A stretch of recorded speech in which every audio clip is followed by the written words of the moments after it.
Y sin más voy a dar paso, vamos a empezar con Miguel, al que, como verán, agradece Víctor en los títulos de crédito.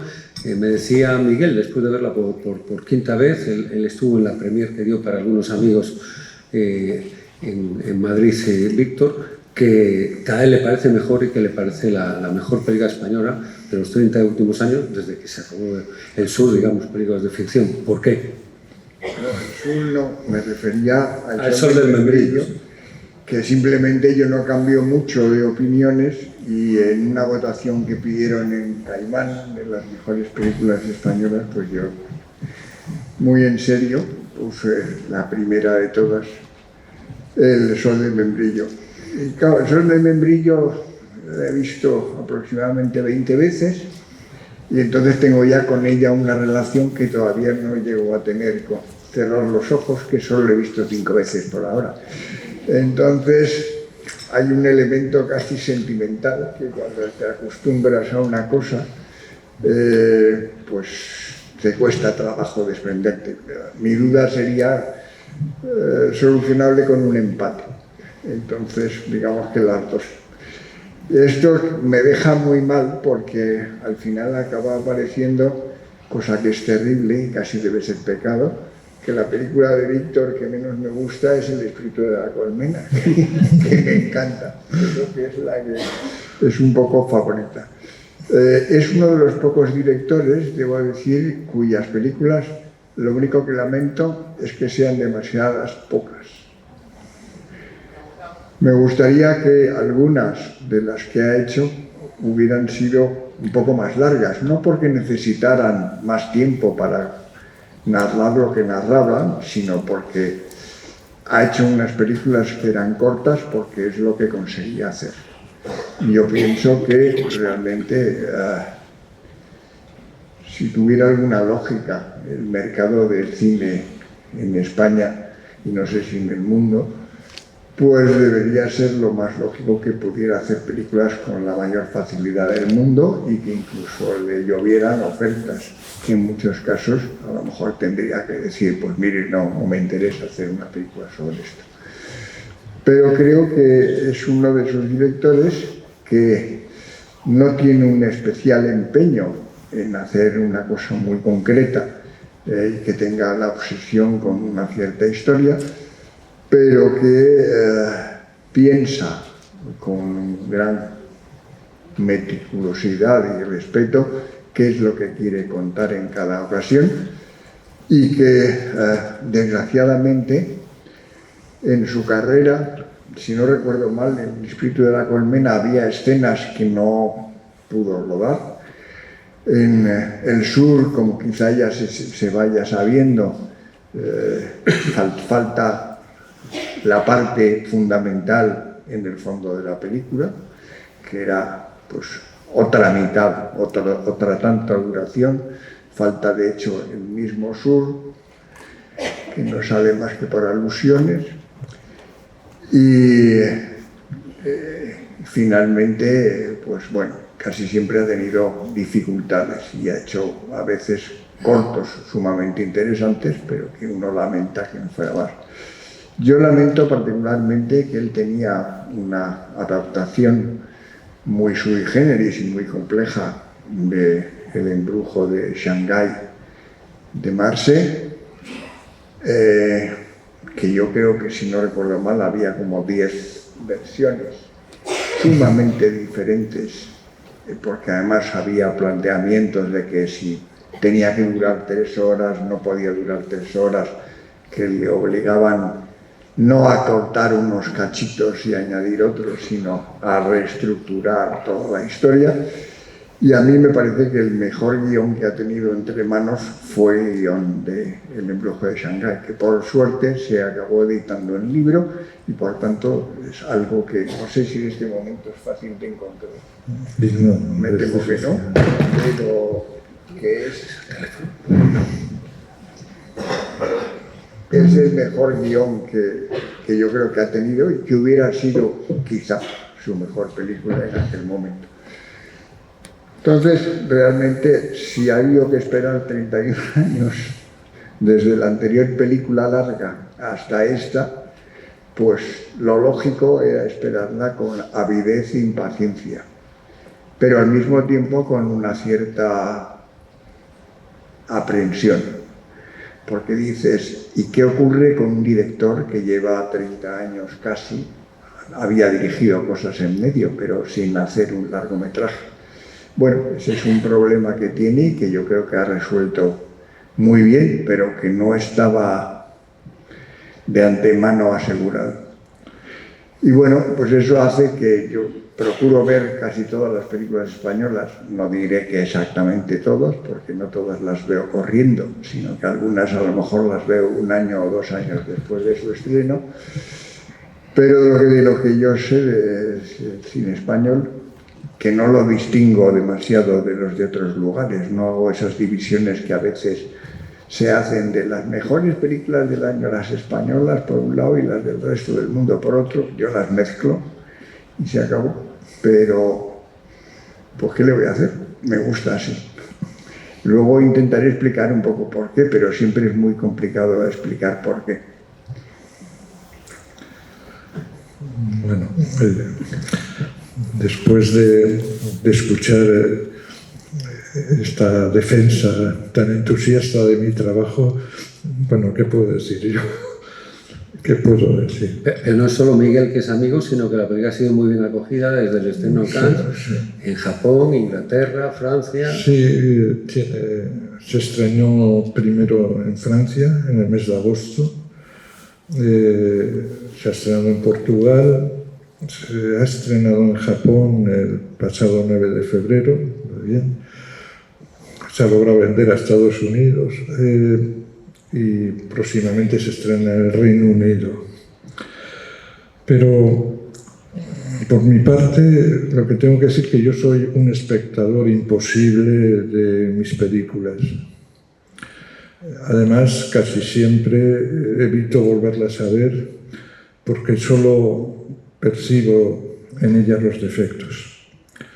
Y como veo que me están grabando y demás, voy a repetir algo que hago casi siempre en mis intervenciones públicas. Tengo, por mi parte, un cuestionamiento radical y solicito muchas veces que no se grabe porque me resisto a aceptar esa pulsión contemporánea por la cual hay que convertir la experiencia en archivo. Estoy en contra, decididamente en contra, de convertir la experiencia en archivo. Lo que se debe llevar el viento, pues que se lo lleve, ¿no? Porque el viento, como dice una película de Basqueros también, el viento nos llevará. Y está bien que así sea, está muy bien que así sea. Pero esta pulsión contemporánea de convertir la experiencia humana en archivo es digna de ser analizada, ¿no? Pero es, ya digo, lo que domina. Me resisto a eso, porque muchas veces se deja de tener una experiencia real, ¿eh? Es decir, en el Louvre yo ya no voy al Louvre, porque si me encuentro un montón de visitantes, turistas en mayoría, que están obsesionados simplemente por sacarse una fotografía al lado de la Gioconda y me impiden verla. Bueno, eso habla mucho de la, no diré de la cultura, de los hábitos contemporáneos. Me resisto a someterme a esa suerte de dictadura y con todo perdón, en fin, lo comprendo, pero me resisto y me resistiré hasta el final.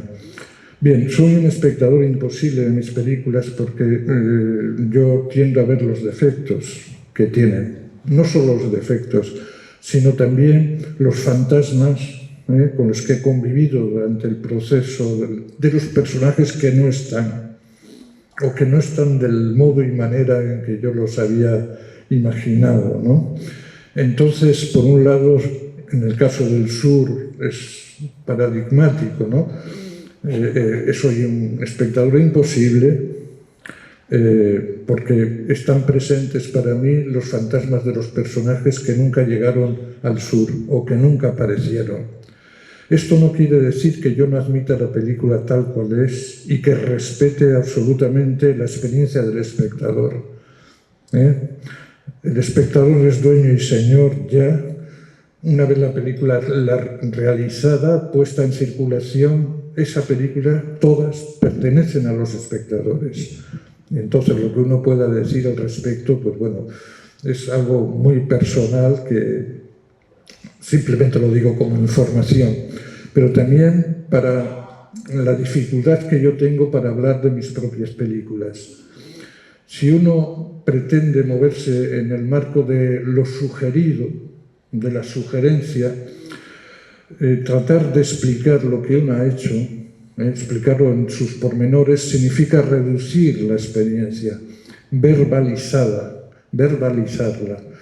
Y uno tiene a veces la impresión, porque a uno le obliga la publicidad que se nos obliga a ejercer, está montada por las opiniones del propio director sobre el trabajo que ha hecho. Pero el director, en muchísimas ocasiones, no es la mejor autoridad para hablar de su trabajo. Es probablemente otras personas intermediarias las que probablemente tienen una visión a veces más aguda, más crítica o más verdadera que la del propio director. Esto para decir de antemano, hablar un poquito de mis dificultades, ¿no? A propósito de esta película, desde el punto de vista publicitario, y lo entiendo, a mi alrededor se ha creado una leyenda épica. Esa leyenda épica que yo rechazo, pero ya se sabe desde el hombre que mató a Liberty Balance, mucho antes, por supuesto, que lo que se inscribe siempre es la leyenda. Y esa leyenda viene a decir que Víctor Erice ha estado fuera del ejercicio como cineasta durante 30 años, lo cual no es cierto. Es verdad que no he llegado a realizar un largometraje de ficción, pero sí he estado rodando, he estado grabando, tengo una serie de cortos y mediometrajes, he hecho una correspondencia con el director iraní Abbas Kiarostami, he trabajado para museos y centros de cultura, una instalación que hice en el Museo de Bellas Artes de Bilbao sobre el escultor Jorge Oteiza. En fin, no he estado en absoluto inactivo. Lo que pasa es que en el audiovisual lo único que se contabiliza es lo que se estrena comercialmente. Y parece que no hay vida más allá de ese territorio. Pero yo les aseguro que hay vida, verdadera vida, en extramuros o en la periferia del sistema. Incluso estoy por decir que parte de lo más vivo del cine contemporáneo se hace en la periferia del sistema. En cuanto a cerrar los ojos, la versión a la que yo aspiraba era una versión de unas 3 horas 5. He tenido que reducirla por razones de distribución, porque esta es una película que en su duración presenta para el distribuidor o el exhibidor un hándicap, ¿no? Que no puede programar más de 2 funciones diarias, una. Entonces los resultados en taquilla están muy afectados por la posibilidad de los pases, ¿no?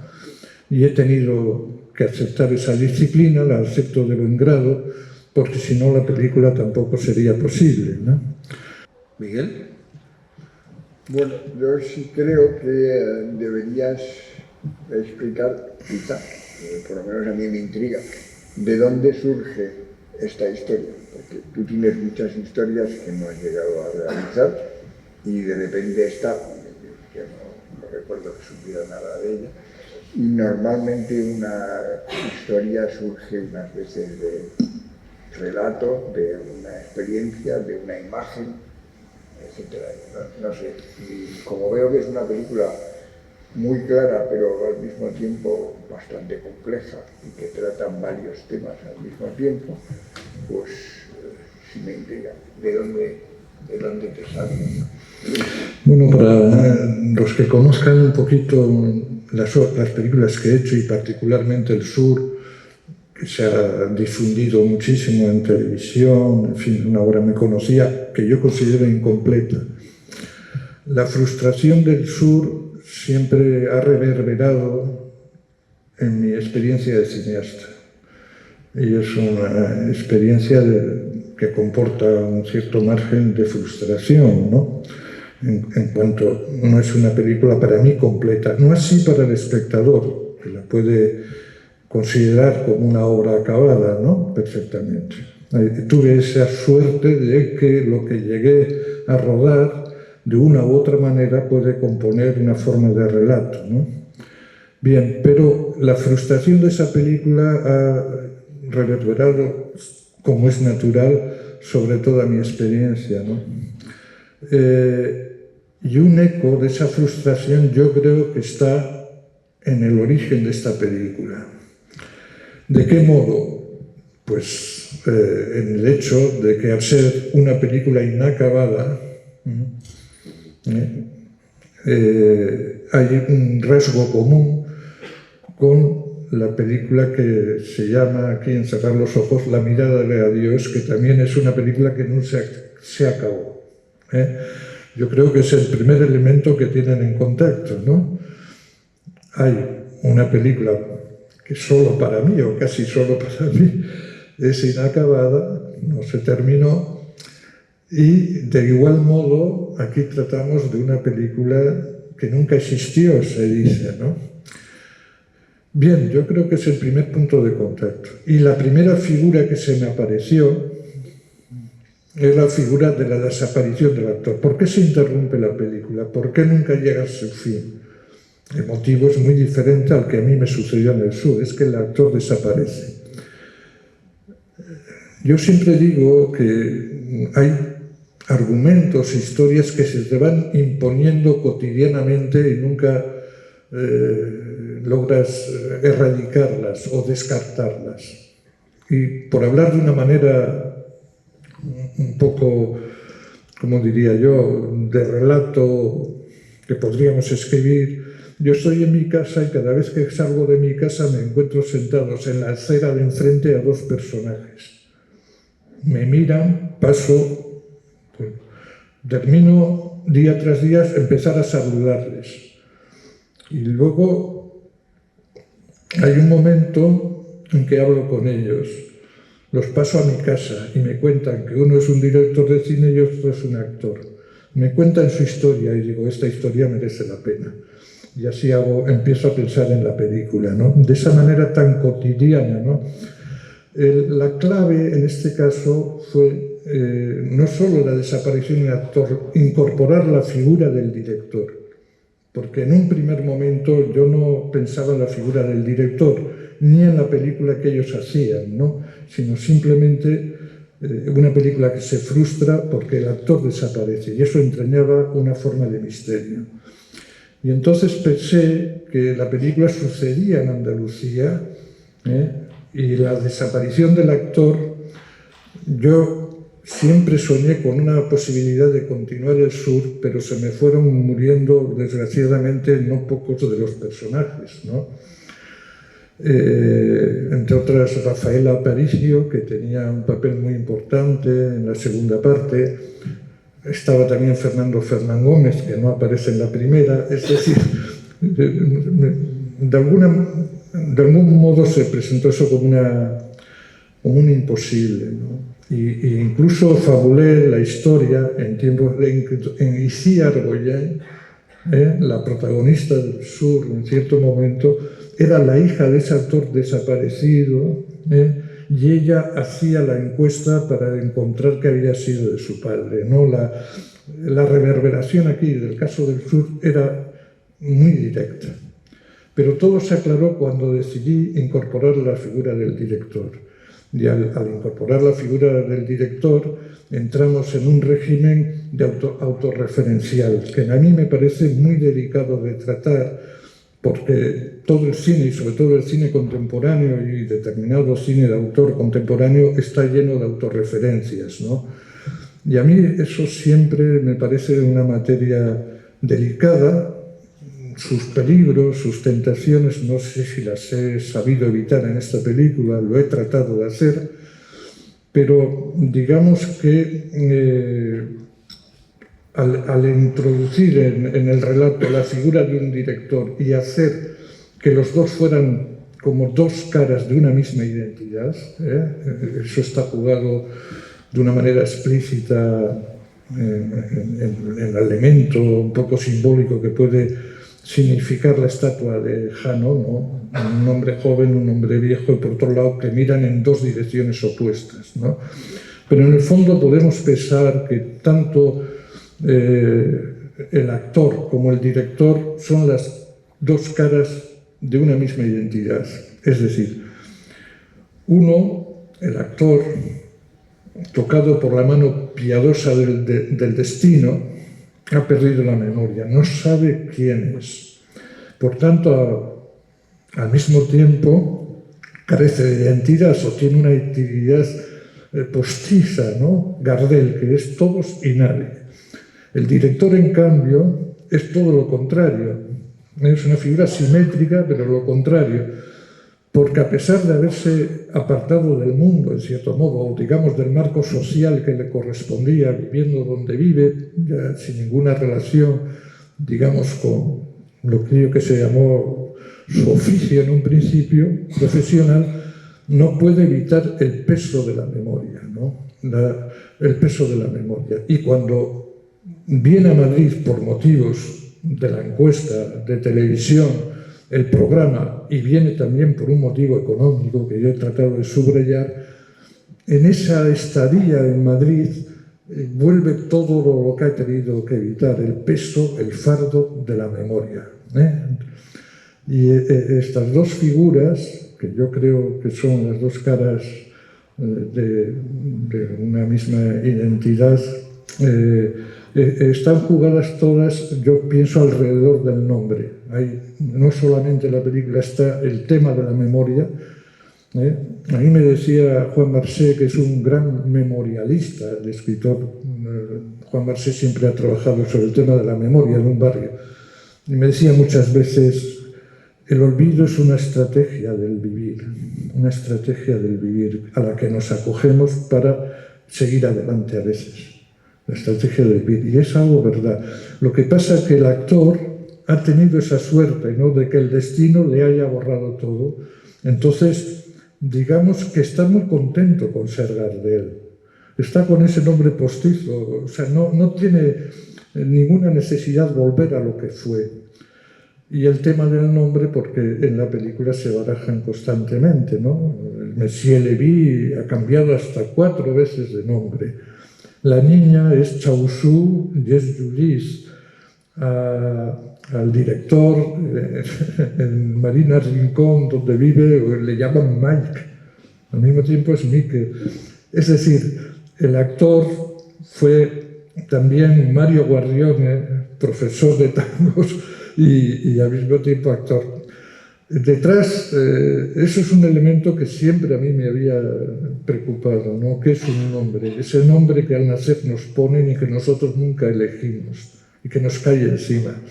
¿Y qué pasa cuando un nombre tiene una proyección social? Un nombre que al mismo tiempo tiene, en el marco de lo social, tiene un prestigio simbólico, dijéramos, ¿no? Eso lo conozco bastante bien. Bien, son temas que están ahí barajados, pero yo no puedo ser exégeta de todo esto. Digamos que eso ha circulado por mí a posteriori. A posteriori. Uno avanza en las películas, o por lo menos es mi caso, como si fueran una aventura. Yo no sé de antemano lo que voy a encontrar y de hecho hay muchas zonas de estas películas que las he improvisado sobre la marcha. Pero bueno, no quiero atosigarles a ustedes con la voz del autor, que les pido por favor que me den un crédito relativo. Una cosa que me intriga, teniendo en cuenta lo que acabas de decir sobre los nombres, porque el director se llama Garay. Es decir, igual que un director que ha habido, Jesús Garay. Sí. Que es santanderino.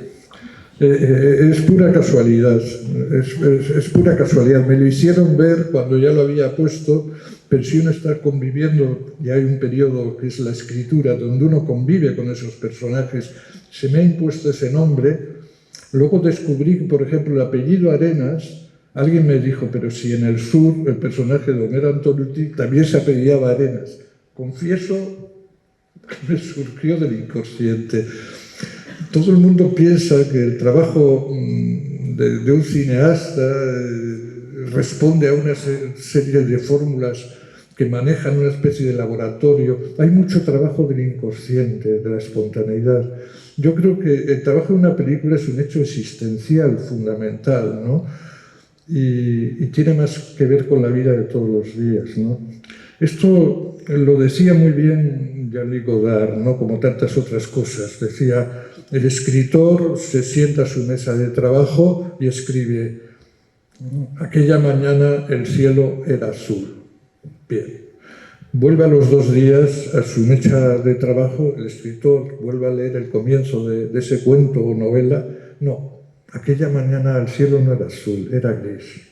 Tacha y pone el cielo gris. Así hasta el infinito. El trabajo de un cineasta está mucho más cerca de la vida cotidiana. ¿En qué medida? En la medida que uno puede haber escrito en un guión el cielo era gris o era azul, pero el día en que producción le ha puesto como día de rodaje, el cielo está como Dios le ha dado a entender. Y así que se tiene uno que plegar a esa circunstancia.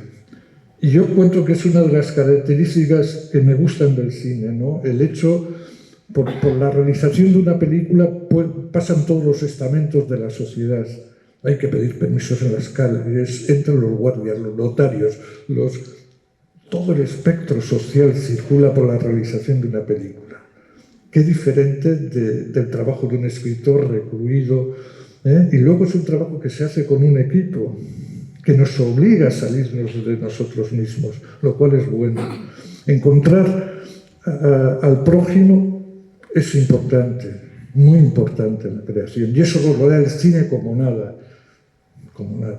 por lo menos en mi experiencia, no sé en la de los demás, ¿no? Es una película de algo que era habitual en el cine clásico y que ahora es más infrecuente. Es una película sobre la amistad, parece, ¿no? Sí. Sí, claro, evidentemente.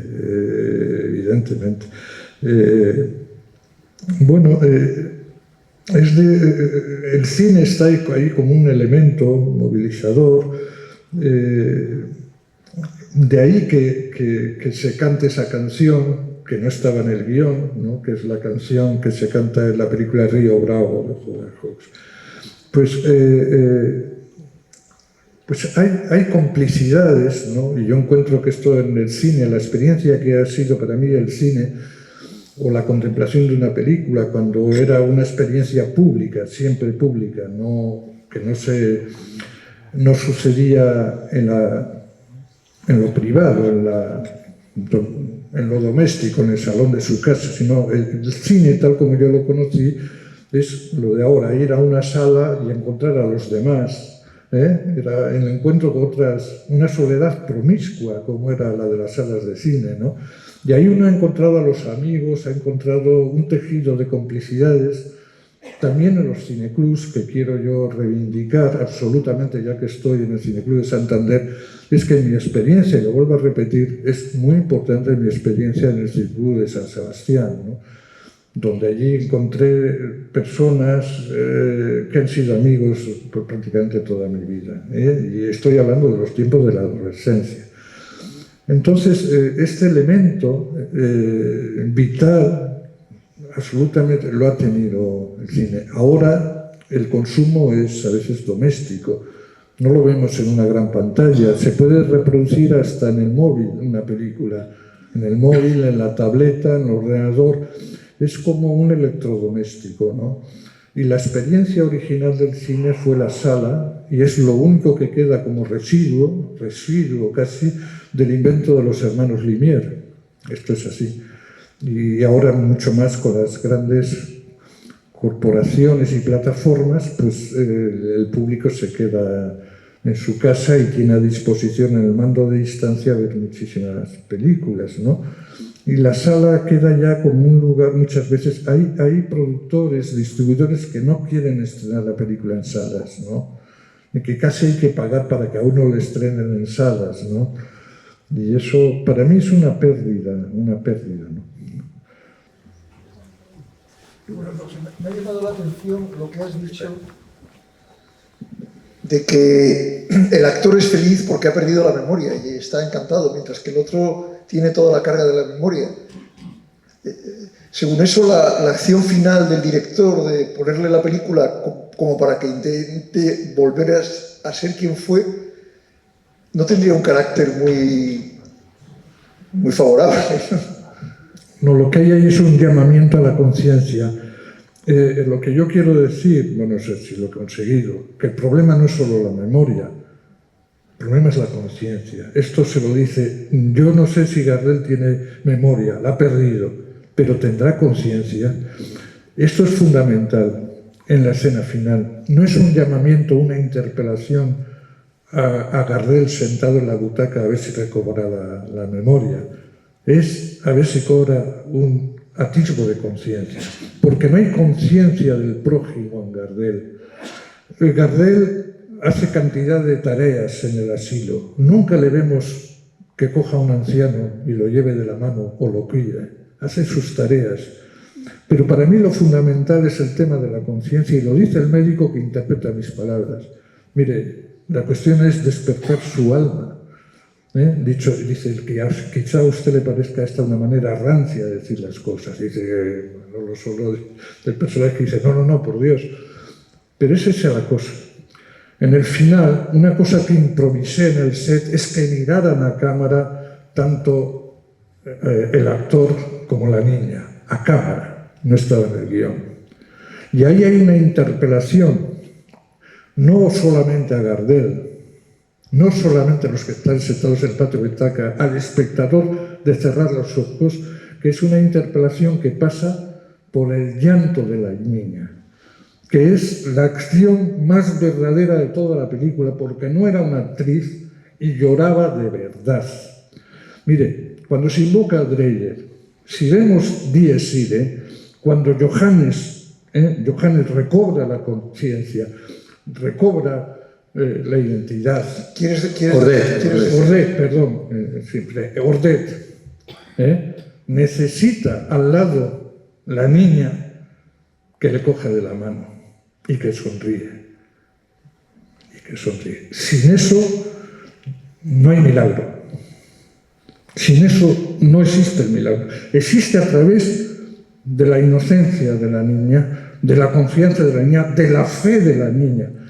En ese momento, haciendo la escena, que no estaba en el guión, que miran a cámara, dije, mirar a cámara. Esa interpelación pasa por el llanto. Es también una interpelación emocional, porque para mí la emoción en las películas es fundamental.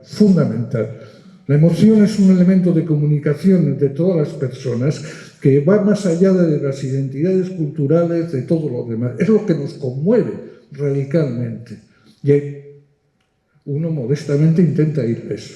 Y en esa escena final, yo la he improvisado. En determinado momento dije, mirando a cámara. La mirada a cámara no podía suceder en la película clásica que se antepone, porque es lo que el realizador clásico toda la vida evitó. Un arte de la transparencia, un arte donde no se podía interpelar al espectador directamente con la mirada.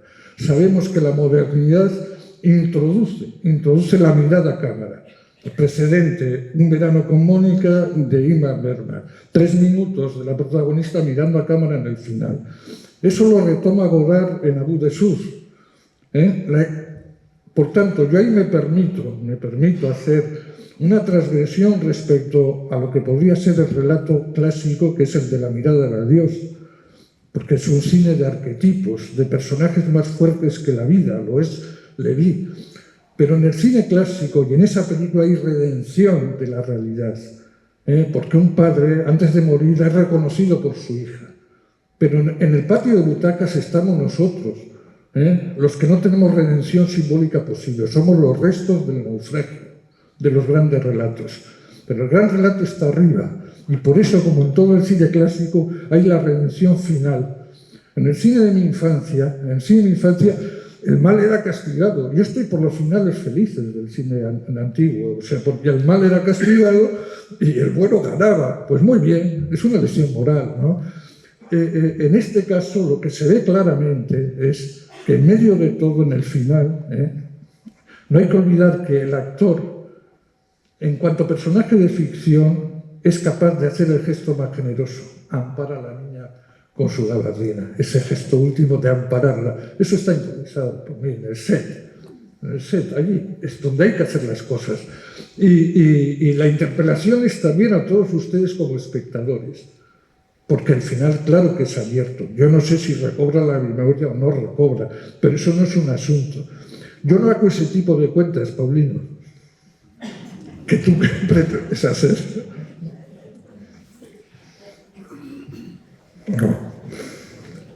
No sé si tú estás un poco en esa línea, pero a mí me choca que 3 películas que he visto recientemente, la última de África Kaurismäki, la última de Hamaguchi, la que se llama, paradójicamente, El mal no existe. No sé en japonés como si el título se parece a eso, pero circula por ahí como El mal no existe. Y veo que ocurre un poco lo mismo en Cerrar los ojos. Son películas que plantean una especie de enigma o de misterio, pero que se niegan a resolverlo.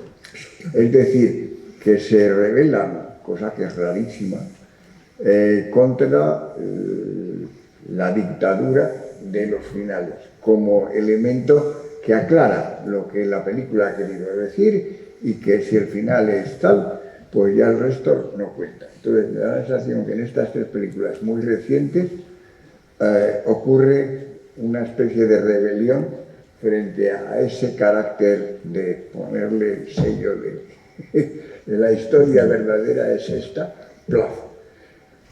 Pienso que es, no sé si es un azar o es un momento en el que han llegado a irritar la tendencia creciente a que todas las historias se acaben, peor aún que en las épocas en que se acababan con una moraleja. Sin duda.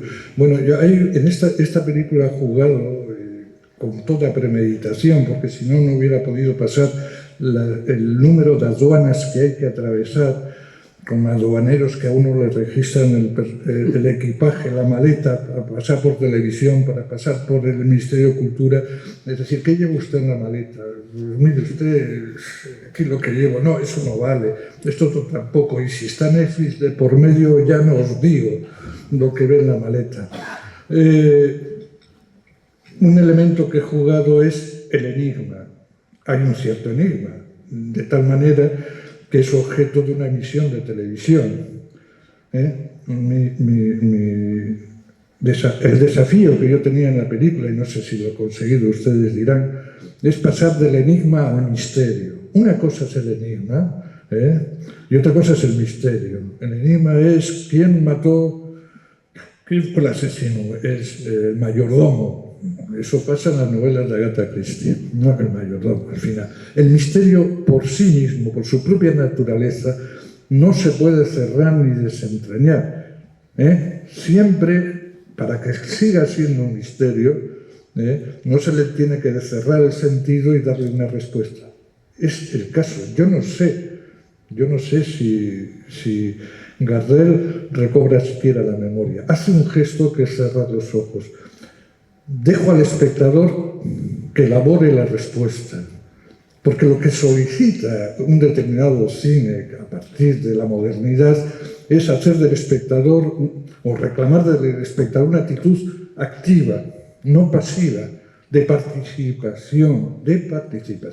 Bueno, esto se dice siempre la obra abierta, bueno, en fin, podríamos ahí teorizar, pero sí es verdad cuando se maneja la suerte del misterio. Pues mire usted, yo no lo sé, no estoy enmarcado eso, pero para que sea un verdadero misterio, eso no se puede explicar, no se puede explicar. Es algo que nos sobrepasa. Cada uno debe en su conciencia, si hace suya la película, encontrar una respuesta. Igual no la encuentra, pero debe intentarlo. Pues bueno, y yo admitiré siempre como respuesta positiva, sea cual sea la respuesta, porque establece un diálogo verdadero con el espectador. Todo lo que se aprendió en un determinado tipo de cinematografía era una estrategia de seducción absoluta del espectador, y es la pulsión del cine del espectáculo, ¿no? Sentado cómodamente en tu butaca, dejarte seducir por todas las... Pero verdaderamente el cine que nace a partir probablemente de la Segunda Guerra Mundial, con toda la catástrofe que eso supuso a nivel... pues es otra solicitud al espectador. La historia se volvió mucho más dramática en algún sentido, las consecuencias. Y a partir de un determinado momento, eso condujo naturalmente a una escisión en el espectador, entre un espectador más o menos ilustrado y un espectador menos ilustrado, ¿no? El problema del cine español y de otra vez es un problema de educación en primer lugar. Mientras no se incorpore de verdad la enseñanza no solo del cine o del arte en la escuela, de donde ha sido expulsado la enseñanza del arte, no hacemos nada, poco podemos hacer los cineastas. Es una cuestión de educación. Pues si les parece, hemos empezado la sesión a las 6, mañana a las 7:30 en la Filmoteca están invitados a asistir, entrada libre. Muchísimas gracias a todos por su presencia, a Miguel Marías por una vez más acompañarnos y sobre todo a Víctor, que ha hecho el esfuerzo y al que de alguna manera queríamos homenajear en nuestra sesión 400 en su trayectoria, en la identidad de los principios estéticos y morales que guían nuestra trayectoria. Así que muchas gracias, Víctor.